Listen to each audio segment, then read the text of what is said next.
नमस्कार प्यारे दोस्तों, आप सभी का मेरे इस चैनल पर स्वागत है। दोस्तों, ज़िंदगी में अगर हमें सक्सेस बनना है तो बहुत प्रयास करने पड़ेंगे, बहुत मेहनत पड़ेगी। दोस्तों, संघर्ष ही जीवन है और बिना संघर्ष के हम सफलता नहीं पा सकते। छोटी मोटी चुनौतियों से हमें नहीं घबराना चाहिए और चुनौतियों को हमें एक अपॉर्चुनिटी की तरह लेना चाहिए।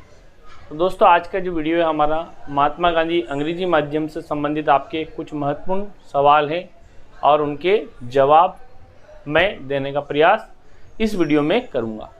तो दोस्तों, जल्दी से वीडियो को लाइक कर दीजिए और चैनल पर नए हैं तो सब्सक्राइब कर लीजिए और अन्य दोस्तों तक मदद के लिए शेयर कर दीजिए। दोस्तों, सपनों वही देखें जो हम पूरा कर सकें। और दोस्तों, सपने देखना और सपने भी खुली आंखें से देखो, बंद आंखों से नहीं। क्योंकि दोस्तों, हौसलों में जान होनी चाहिए, परों में नहीं। यानी कि आपके हौसले बुलंद हैं तो आपको सफल होने से कोई नहीं रोक सकता। तो चलिए दोस्तों, आपके महत्वपूर्ण सवाल देखिए। 12 से 14 जून के मध्य आपका डॉक्यूमेंट वेरिफिकेशन है। तो दोस्तों, महत्वपूर्ण न्यूज़ है आपके लिए। आज आप सबका डॉक्यूमेंट वेरिफिकेशन होगा, जो भी सेकंड रजिस्ट्रेशन कराया जिन्होंने भी। तो दोस्तों, डॉक्यूमेंट वेरिफिकेशन में जाने से पहले ध्यानपूर्वक सुनिए। आपके जितने भी डॉक्यूमेंट्स जो हैं वो आपको एक सेट बना लेना है व्यवस्थित करके, और उसका ओरिजिनल कॉपी भी आपको साथ में रखना है। पिछली बार हड़बड़ाहट में बहुत सारे साथियों ने अपना जो इंग्लिश मीडियम सर्टिफिकेट है वो ओरिजिनल ही जमा करा दिया था। दोस्तों, ओरिजिनल सर्टिफिकेट हमें जमा नहीं कराना है, उसकी एक कॉपी आप जमा कराइए ताकि बार बार आपको फिर ऑफिस के चक्कर नहीं काटना पड़े। और क्योंकि दोस्तों, आपको हमेशा ध्यान रखना है ओरिजिनल डॉक्यूमेंट्स कभी भी कहीं पर भी जमा नहीं कराना है। तो दोस्तों, जिनका भी आज 12 से 14 जून के मध्य यानी कि आज से डॉक्यूमेंट वेरिफिकेशन स्टार्ट हो रहा है, उन सबको बधाई और शुभकामनाएं। ज्वाइनिंग कब तक?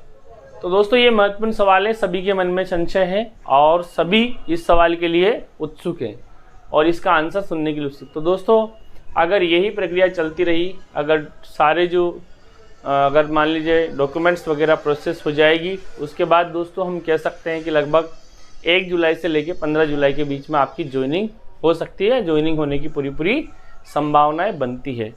अब दोस्तों, दूसरा क्वेश्चन है आपका अगला, स्कूल अलॉटमेंट कब तक? तो दोस्तों, स्कूल अलॉटमेंट जैसे आपकी डीवी प्रोसेस होगी, इसके बाद पता चल जाएगा 12 से 14 जून के बाद कितनी सीटें वैकेंट रही है और कितने पात्र अभ्यर्थी आए और कितने अपात्र हुए। अगर इसके बाद लगता है कि सीटें वैकेंट रहती हैं और सीटें अगर वैकेंट रहती है दोस्तों, तो आपका जो स्कूल अलॉटमेंट बाद में होगा, पहले वापस से सेकंड लिस्ट जारी होगी। तो दोस्तों, हो सकता है इसमें थोड़ा डिले हो सकता है यदि पात्र अभ्यर्थी सेकंड डीवी के दौरान नहीं मिलते हैं। तो अगला है डीवी पेंडिंग, अब क्या करें? ये सारे बच्चों के या सारे स्टूडेंट्स के सवाल हैं कि सर हमने बाद में डॉक्यूमेंट जमा कराया, हमारा डॉक्यूमेंट पेंडिंग है। तो दोस्तों, ऊपर से यानी कि बीकानेर से ही इन डॉक्यूमेंट पेंडिंग की प्रोसेस को रोका गया है। जैसे आगे से ऊपर से किसी प्रकार का ऑर्डर जारी होता है, नोटिफिकेशन जारी होता है, तो ये जो आपके पेंडिंग डॉक्यूमेंट से हट जाएंगे। अब दोस्तों, आपके अगर डॉक्यूमेंट किसी प्रकार का पेंडिंग नहीं है और डीओ रिमार्क नहीं हो रहा है तो उससे कोई फ़र्क नहीं पड़ता। आपके डॉक्यूमेंट सारे जो हैं अप्रूव्ड हो रहे हैं, तो आप निराश न हो और आप किसी प्रकार की टेंशन न लें अगर आपके सारे डॉक्यूमेंट अप्रूव्ड हो रहे हैं तो। अगला सवाल है दोस्तों आपका, स्पेशल बीएड और एडिशनल वालों का क्या हुआ? दोस्तों, एडिशनल वालों पर अभी कोर्ट का स्टे हैं, एडिशनल सब्जेक्ट को मान्य नहीं कर रहे हैं और स्पेशल बीएड वालों का भी आगे से रोका गया है। तो दोस्तों, इनके सवालों का भी जवाब हो गया। अब और भी कुछ महत्वपूर्ण सवाल आपके आते हैं और मैं उनके जवाब देने का प्रयास करता हूं। जैसे आप कह रहे हैं कि सर हिंदी मीडियम वाले हैं हम, तो क्या हम डॉक्यूमेंट वेरिफिकेशन के लिए जाएं या न जाएं? दोस्तों, ध्यानपूर्वक सुनिए। अगर आप हिंदी मीडियम से हो तो दोस्तों, अभी वर्तमान में आज की स्टेज में इंग्लिश मीडियम वालों को ही प्राथमिकता दी गई है। तो दोस्तों, हिंदी मीडियम वाले, आपका अगर मैसेज आया है डॉक्यूमेंट वेरिफिकेशन के लिए तो आप जा सकते हैं, कोई दिक्कत नहीं। लेकिन आज की तारीख में दोस्तों डॉक्यूमेंट वेरिफिकेशन उनका ही होगा, यानी कि जो इंग्लिश मीडियम शैक्षणिक योग्यता रखते हैं। तो दोस्तों, ये महत्वपूर्ण बात है आपके लिए कि हिंदी मीडियम वालों का स्पेशल प्रश्न। कई सारे कह रहे हैं कि सर हिंदी मीडियम वालों के साथ ऐसा अन्याय क्यों, हिंदी मीडियम वालों को इसमें योग्य क्यों नहीं माना, जबकि केवी में हिंदी मीडियम वालों के लिए फॉर्म अप्लाई कराए जाते हैं। तो दोस्तों नोटिफिकेशन में जो दिया गया उसके अनुसार हमें फॉलो करना पड़ता है। और अगर आप चाहते हो कि भाई हम हिंदी मीडियम वाले हैं तो दोस्तों आप रीट के लिए अप्लाई कीजिए, आप अन्य भर्तियों के लिए अप्लाई कीजिए, या फिर वेट कीजिए। हो सकता है सेकंड लिस्ट में या अगर सीटें खाली रहती है तो हो सकता है आपको अलाउ कर दिया जाए।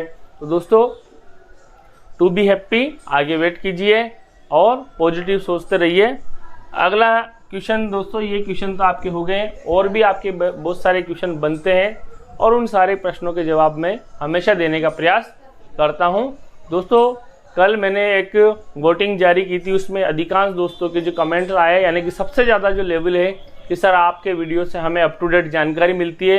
तो दोस्तों बहुत बहुत धन्यवाद, आपने समझा इस बात को कि सर वास्तव में समय दे रहे हैं और ये समय कितना कीमती हो इस चीज़ को आप समझ सकते हैं, और मैं आपके लिए डेडिकेटेड हूँ। तो दोस्तों आपको भी डेडिकेटेड रहना है और समय समय पे जो भी जानकारी मैं अपडेट देता हूँ उससे संबंधित जानकारी को आप अपने लाइफ में लीजिए, आपने जो भी अभी जो वर्क चल रहा है उसमें लीजिए, ताकि मेरा जो वीडियो बनाने का मकसद भी पूरा हो और आपको जो भी समस्या आए, जो भी परेशानी आए।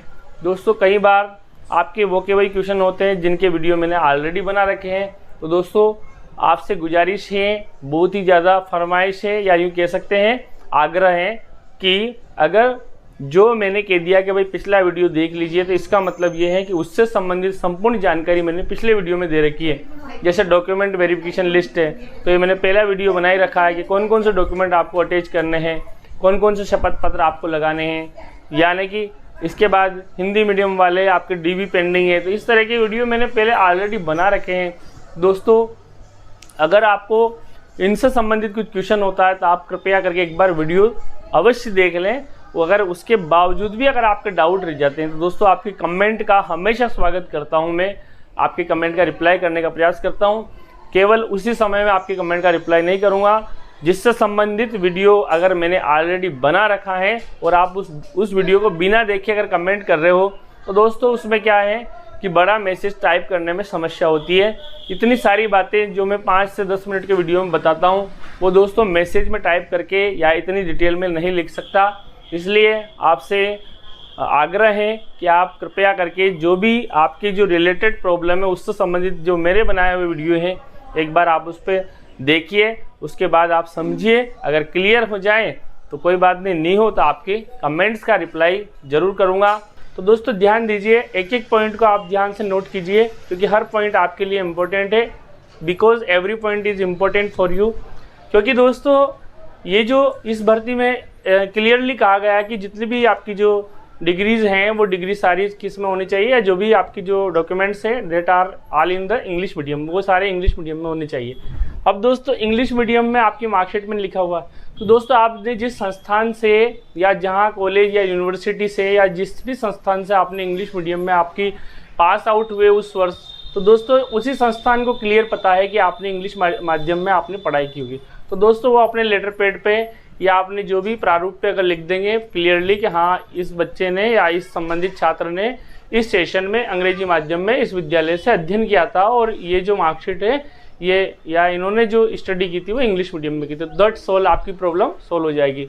या फिर दोस्तों दूसरा और है कि जो भी अधिकृत जो अधिकारी होते हैं, जैसे जो ब्लॉक स्तर के अधिकारी या जिला स्तर के जो एजुकेशन के ऑफिसर, तो उनके पास सारा डाटा रहता है कि कौन सा विद्यालय इंग्लिश मीडियम में और कौन सा हिंदी माध्यम का है। तो दोस्तों वहाँ पे भी आप अप्लाई कर सकते हो या वहाँ पे भी आप कह सकते हो या उनसे भी अपना, या फिर सबसे बेटर तो है आप अगर स्कूल का लिखवा के जाओगे तो वहाँ कोई दिक्कत नहीं आएगी। क्योंकि दोस्तों अगर स्कूल ने अगर वेरीफाई कर दिया है या स्कूल के प्रधानाचार्य और उन्होंने वेरीफाई कर दिया है तो दोस्तों अब कई सारे दोस्तों की प्रॉब्लम्स भी आ रही थी कि सर हमारी जो है मार्कशीट करेक्शन के लिए गई हुई, तो दोस्तों मार्कशीट करेक्शन के लिए गई है तो आप डायरेक्ट वहाँ पे अपील कीजिए या वहाँ जाके आप इसकी सूचना दीजिए कि हमारी मार्कशीट हमें तुरंत चाहिए, तो आपकी करेक्शन जो होने वाली जो मार्कशीट है वो आ जाएगी। क्योंकि दोस्तों यहाँ पे आपकी जो ओरिजिनल डॉक्यूमेंट्स भी वेरीफाई किए जाएंगे 1 जून तक। तो दोस्तों जिन्होंने भी रजिस्ट्रेशन कर लिया है आपके मैसेज आ चुका है। बहुत सारे साथियों का ये भी प्रॉब्लम्स थी कि सर हमारे मेल पर मैसेज नहीं आया है, फ़ोन नंबर पर ही आया है। तो फ़ोन नंबर पे आया कोई बात नहीं, कैसे भी आपको मैसेज करना है। क्योंकि दोस्तों मेल पे आओ मैसेज या इस पे आओ, कोई फर्क नहीं पड़ता है। आपके पास केवल सूचना पहुंच जानी चाहिए कि हाँ आपको किस दिन डॉक्यूमेंट वेरीफाई कराना है या आपके डॉक्यूमेंट के दस्तावेजों का सत्यापन किस दिन कराना है। अब दोस्तों आपको कौन कौन से दस्तावेज इसके लिए चाहिए और कौन कौन से दस्तावेज की आपको ज़रूरत पड़ेगी, तो दोस्तों ध्यानपूर्वक एक एक दस्तावेज को सुनिए, क्योंकि वो सारे जो दस्तावेज आपके लिए महत्वपूर्ण है। सबसे पहले आपने जो आवेदन किया था, एक पद के लिए आवेदन किया, तो आपकी जो आवेदन की प्रति है वो एक कॉपी। आपने अगर 2 पद के लिए किया है, L1 के लिए L2 के लिए, तो दोस्तों 2 आवेदन की प्रति की 2 सेट आपको तैयार करने, सबसे पहली बात है।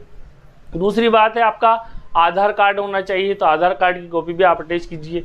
तीसरा है दोस्तों आपकी जितने भी शैक्षणिक योग्यता है, जैसे कि आपकी 12th है या BA BSc BCom जो भी आपने अंग्रेजी माध्यम से किए वो, साथ ही साथ आपने इंग्लिश मीडियम से किए, इसका जो सर्टिफिकेट है वो आपके जो कॉलेज वगैरह या जहाँ से भी आपने स्कूल संस्थान से वहाँ के प्रधानाचार्य आपको इशू कर देंगे कि हाँ इस संबंधित छात्र ने यहाँ से इस माध्यम में ये जो परीक्षा उत्तीर्ण की थी। तो दोस्तों ये हो गया। साथ ही साथ आपकी प्रशैक्षणिक योग्यता, तो दोस्तों प्रशैक्षणिक योग्यता में क्या आती है, जैसे आपका B.Ed है या आपका DLED है या BSTC है या जो भी D.Ed है, ये जो जिन भी नाम से आपके स्टेट पे जाना जाता है उसकी जो डिग्री है या उसकी जो मार्कशीट है वो भी आपको इसमें ज़रूरत पड़ेगी।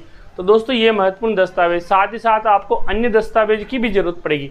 अन्य दस्तावेज में क्या है, जैसे मूल निवासी प्रमाण पत्र वो आपको इसमें ज़रूरत पड़ेगी, क्योंकि आप किस स्टेट से बिलोंग करते हैं, आप राजस्थान से बिलोंग करते हो, राजस्थान का मूल निवासी, साथ ही साथ जो भी है आपका मूल निवास प्रमाण पत्र भी होना चाहिए। साथ साथ दोस्तों आप जाति प्रमाण पत्र भी आपका तैयार रखें। जाति प्रमाण पत्र दोस्तों आपकी जो रजिस्ट्रेशन की डेट से पहले का होना चाहिए या OBC कैंडिडेट के लिए 6 महीने से अधिक पुराना नहीं होना चाहिए।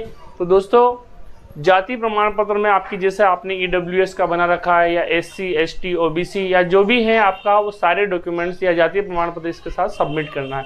अब दोस्तों और क्या है, दोस्तों अगर आप एक्स सर्विसमैन कोटे से आपने फॉर्म डाला है या स्पोर्ट कोटे से डाला है या विडो में आपने अप्लाई किया है या आपने डाइवर्सी में अप्लाई किया है या जिस भी कोटे से आपने अप्लाई किया है, उन सारे जो दस्तावेजों को भी आपके इसके साथ उसकी फ़ोटो प्रति संलग्न करनी है और ओरिजिनल डॉक्यूमेंट को आपको अलग करके रखना है। जब भी आपको वहाँ बुलाया जाएगा तो ओरिजिनल डॉक्यूमेंट्स देखे जाएंगे, आपकी जो फोटोकॉपी वाले डॉक्यूमेंट्स को मैच कराया जाएगा। तो दोस्तों ये सारी चीज़ें हैं। दोस्तों इस वैकेंसी में ही कहा गया है कि जहाँ से भी आपने जो डिग्री करी है या जहाँ से भी पास आउट हुए हैं, वहाँ के जो प्रधानाचार्य हैं या जो वहाँ के जो संस्था प्रधान या अधिकृत ऑफिसर्स जो हैं, अगर वो लिख देंगे कि आपने संबंधित सत्र में ये परीक्षा इंग्लिश मीडियम से उत्तीर्ण की है और उसकी आप कॉपी लगा सकते हो दोस्तों, और वो जो कॉपी लगाओगे आप उस कॉपी को आपकी जो ओरिजिनल कॉपी से मैच करा दीजिए, तो आपकी समस्या डेट सोल्व हो जाएगी। दोस्तों अब आपको स्वघोषणा प्रमाण पत्र यानी कि आपका जो कि भाई मेरे द्वारा जितने भी ये स्टाम्प पे आप दे सकते हो, संतान संबंधी घोषणा या दहेज न लेने का जो प्रमाण पत्र है, ये सारे डॉक्यूमेंट्स आपको अपने इस डॉक्यूमेंट सेट में रखने हैं। तो दोस्तों स्वघोषणा में क्या होगा कि भाई मेरे द्वारा जितनी भी जानकारी दी गई है वो सत्य है, और अगर किसी प्रकार की जानकारी असत्य होती है तो मैं खुद व्यक्तिगत रूप से जिम्मेदार रहूँगा और मेरी जो प्राथमिकता है या जो मेरी जो दावेदारी है इस पद के लिए वो अपने आप खारिज कर दी जाएगी। तो दोस्तों ये महत्वपूर्ण बातें थी। अब साथ ही साथ कुछ मित्रों के मैसेज आ रहे थे कि सर हम क्या हमारे जो यूनिवर्सिटी तक जाएं या कहाँ जाएं, तो दोस्तों आप जिस कॉलेज से आपने एग्ज़ाम दी थी वहीं कॉलेज से आप बनवा सकते हो अपने डॉक्यूमेंट्स, आपकी समस्या सोल्व हो जाएगी। आपके डॉक्यूमेंट्स जो हैं वो वही कॉलेज वाले या जो अधिकृत जो हैं वो कर देंगे आपकी क्लियर। अब दोस्तों एक और बात है कि आपको संविदा शिक्षक जो है महात्मा गांधी अंग्रेजी माध्यम के स्कूलों में कितना मानदेय दिया जाएगा। दोस्तों मानदेय क्या होता है, तो मानदेय आपका मान रखने के लिए एक निश्चित पेमेंट होता है, एक निश्चित जो राशि होती है वो आपको पर मंथ दी जाएगी। वो कितनी है, वो है 16,900, यानी कि 16,900 फिक्स पेमेंट पर आपको दिया जाएगा अंग्रेजी माध्यम विद्यालय में पढ़ाने के लिए। साथ ही साथ दोस्तों आपको 9 वर्ष के बाद आगे का लाभ भी दिया जाएगा, और 9 वर्ष के बाद आपकी जो वेतन है वो लगभग डबल हो जाएंगे, और उसमें कुछ 5% इंक्रीमेंट्स वगैरह 2 इंक्रीमेंट ऐड करके आगे बढ़ाया जाएगा। अब दोस्तों कई सारे इनके कि भाई हमारा भविष्य सुरक्षित होगा या नहीं होगा, या हम इस संविदा भर्ती में अगर जाएंगे तो आगे क्या होगा। तो दोस्तों अगर सबसे बड़ी बात है कि बेरोजगार व्यक्ति के पास सबसे बड़ी चिंता होती है रोजगार की। तो दोस्तों आपको अच्छे मानदेय पर रोजगार दिया जा रहा है, यानी कि यूँ मान के चलो कि 16,900 यानी कि लगभग 17,000 बेस्ट होता है, मतलब एक प्रारंभिक लाइफ के लिए। तो दोस्तों इसके बाद भी आपको ऐसा नहीं है कि भाई 9 वर्ष बाद निकाल दिया जाएगा या 5 वर्ष बाद, क्योंकि दोस्तों भविष्य में जो है भविष्य इंग्लिश मीडियम का ही है। आने वाले समय में जितने भी ज़्यादातर जो स्कूल हैं वो इंग्लिश मीडियम में कन्वर्ट होंगे। दोस्तों अंग्रेजी माध्यम का भविष्य तो आप खुद ही देख सकते हो कि आप अगर इसमें अगर ज्वाइन कर लेते हो तो आपके 9 वर्ष के बाद भी आपको आगे वेतनमान बढ़ाने का भी इसमें दिया गया है सारा हवाला। तो दोस्तों आप ज्वाइन कीजिए और अंग्रेजी माध्यम के विद्यालयों में अंग्रेजी की जो हमारे जो ग्रामीण स्तर के जो बच्चे हैं उनका भविष्य संवारिए।